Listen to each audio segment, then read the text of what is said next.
Sangat kurang ajar kalau kain ihram pun boleh dijadikan bahan catwalk dengan muzik dan sorak menyorak macam binatang yang menyalak seperti nampak hantu.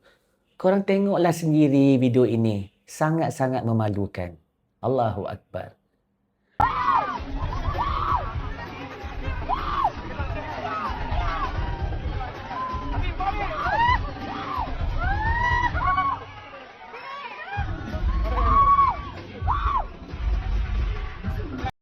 Apa lagi yang tinggal untuk kita hormati dalam agama ini?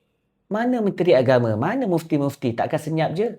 Bila orang Islam sendiri yang rosakkan Islam dengan kejahilan-kejahilan mereka yang tak nak cari ilmu agama. Inilah jadinya bila kita kali terakhir masuk kelas agama, waktu sekolah dan juga waktu universiti dahulu.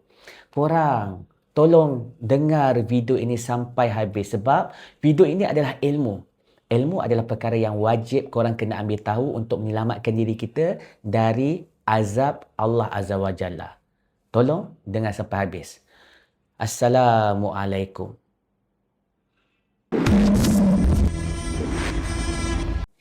Bismillahirrahmanirrahim.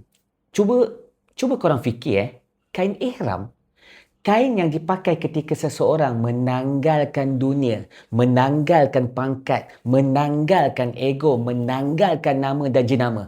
Ihram adalah simbol kehinaan kita kepada Allah Azza wa Jalla yang menunjukkan kita ini sebagai pendosa yang berharap dan inginkan rahmat dari Allah Subhanahu wa Taala.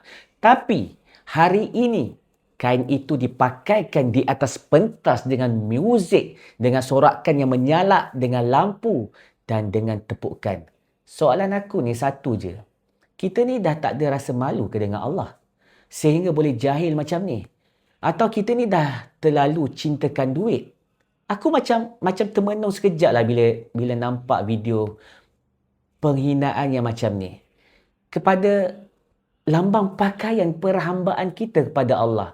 Teruknya. Pakaian sebegini boleh diperagakan di fashion show. Begitu jahil ni penganjur dalam bab ilmu agama Islam. Sebab itulah, tolonglah orang Islam dekat luar sana, mulai hari ini pergilah cari kelas-kelas agama. Jangan stop belajar kelas agama sehingga kau masih lagi bernyawa di atas muka bumi ini. Dan jangan rasa kau dah tahu semua pasal ilmu agama. Bila kau rasa kau dah tahu pasal semua ilmu agama, maka setakat itu sajalah Allah bagi kefahaman agama pada kau. Yalah, sebab kau rasa kau dah tahu dan kau rasa kau dah pandai. Allah tak nak kita sebagai hamba-Nya yang tahu semua perkara macam tu. Yang Allah nak kita rasa dalam diri kita ni adalah la haula wala quwata illa billah. Apa maksud dia? Ya Allah, aku ni hina dan aku ni tak tahu apa-apa ya Allah. Inilah sifat yang merendah diri yang perlu ada dalam diri kita semua. Bila kau ada keegoan, dah tahu pasal ilmu agama, maka apa beza kau dengan iblis yang alim tu? Wahai penganjur yang beragama Islam, begitu busuknya hati kau dengan pakaian ihram ini sehingga kau iringkan pakaian ini dengan muzik yang haram dan di dalam suasana hiburan.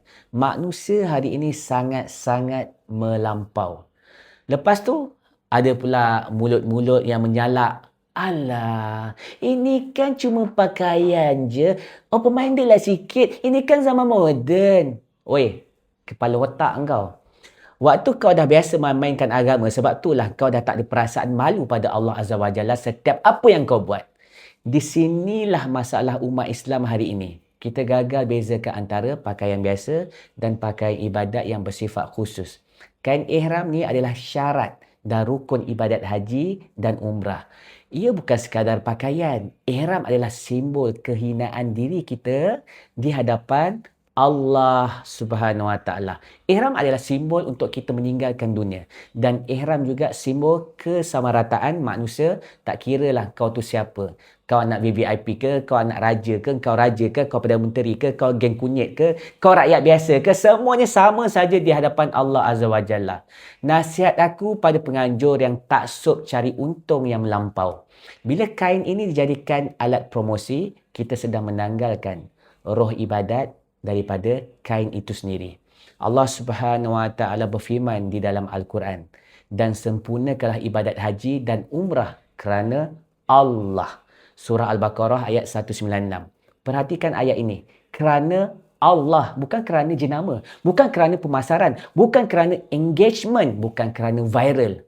Ihram ni dipakai dengan niat, dengan adab, dengan ada larangan. Ianya bentuk kesedaran bahawa kita sedang menuju Allah. Bila ia dipakai tanpa niat ibadat, diiringi dengan muzik, dalam suasana dengan hiburan, itu bukan lagi memuliakan syiar. Itu mempermainkan simbol ibadat. Tak dinafikan hari ini umat Islam memang pandai berniaga. Tetapi malangnya, kita semakin cuai menjaga sempadan agama. Sebab hidup kita asyik fikir pasal untung dunia saja. Sehingga kita meninggalkan untung kebaikan akhirat kelak. Ingat satu perkara ini. Bukan semua yang boleh itu sesuai. Bukan semua yang laris itu berkat. Ada benda yang tak patut disentuh oleh marketing. Kerana bila agama dijadikan alat jualan, perlahan-lahan rasa hormat akan mati. Inilah yang dinamakan tunggang agama. Hari ini mungkin kain ihram, esok apa pula? Rasulullah SAW bersabda, sesungguhnya setiap agama itu ada akhlaknya. Dan akhlak Islam itu adalah malu. Malu dengan siapa? Bukan malu dengan manusia, tapi malu dengan Allah. Bila simbol ibadat dilihat dengan mata hiburan, itulah tanda hati kita sedang rosak dan juga sakit. Moga Allah Subhanahu Wa Taala pelihara hati kita agar kita tidak menormalisasikan yang sepatutnya kita sucikan dan tidak menjual agama demi keuntungan yang sementara. Na'udzubillah min zalik. Kepada sahabat-sahabat yang beriman, bantu sharekan video ini supaya sampai kepada mereka-mereka yang tamakkan dunia hingga mereka halal dan haram mereka ketepikan. Dan jemputlah bersilaturahim dengan aku dengan korang tekan tombol tambah di sebelah kanan korang. Korang aktifkan juga 55 butang di sebelah kanan korang. Apa yang paling penting, La ilaha illallah Muhammadur Rasulullah. Ini baru betul.